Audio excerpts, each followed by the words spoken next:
আসসালামু আলাইকুম ওরহমতুল্লাহি বরকাত। আশা করি সবাই ভালো আছেন।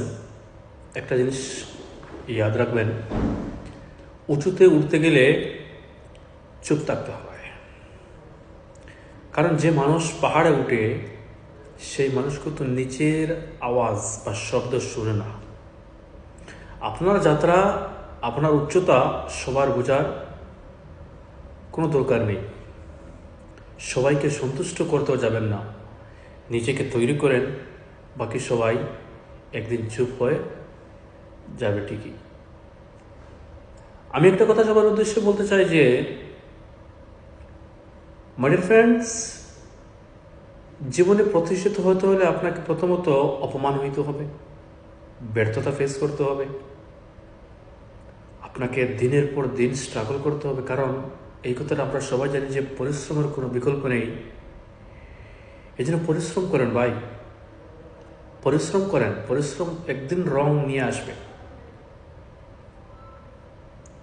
যদি লক্ষ্য সঠিক থাকে, উদ্দেশ্য সৎ থাকে, আপনার পরিশ্রম অবশ্যই রং নিয়ে আসবে। লক্ষ্য স্থির করেন, পরিশ্রম করেন, ইনশাআল্লাহ আপনি একদিন সফল হবেন। কারণ যদি লক্ষ্য সঠিক না থাকে তাহলে তো আপনি পরিশ্রম করে কোনো লাভ নেই। এবং এই পৃথিবীতে প্রত্যেকটা প্রতিষ্ঠিত মানুষ ব্যর্থতা ফেস করছে, প্রত্যেকটা প্রতিষ্ঠিত মানুষ অপমানিত হয়েছে, প্রত্যেকটা প্রতিষ্ঠিত মানুষ হারছে। তো এই জন্য এইসব নাথিং। যদি আপনি হারেন বা ব্যর্থ হন, এটা আপনার পরাজয়ের একটা দাম।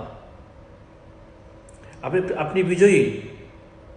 নিজেকে নিজের উপরে বিশ্বাস রাখেন যে আমি একদিন সফল হব। শুধু পরিশ্রম করে যান, ইনশাল্লাহ আপনি সফল হবেন।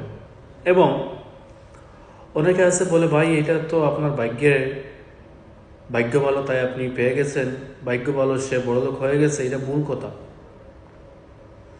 আল্লাহ সুবহানাহু ওয়া তাআলা কোরআন শরীফের ভিতরে বলছেন যে তুমি পরিশ্রম করো এবং আমার কাছে তুমি সাহায্য চাও। আমি কোনো বান্দার ভাগ্য পরিবর্তন করে দেই নাই যতক্ষণ পর্যন্ত সে আমার কাছে না চায় এবং চেষ্টা না করে। তো এই জন্য আমি বলবো, আপনি চেষ্টা করেন, পরিশ্রম করেন এবং আল্লাহর কাছে চান। একটা জিনিস আমি বিশ্বাস করি, এই পৃথিবীতে কোনো মানুষ নাই আপনার জীবন পরিবর্তন করে দেওয়ার। এই পৃথিবীতে কোনো মানুষ নাই আপনাকে বড়লোক বানিয়ে দেওয়ার।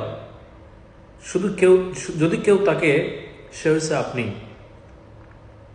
আপনি নিজেকে প্রতিষ্ঠিত করতে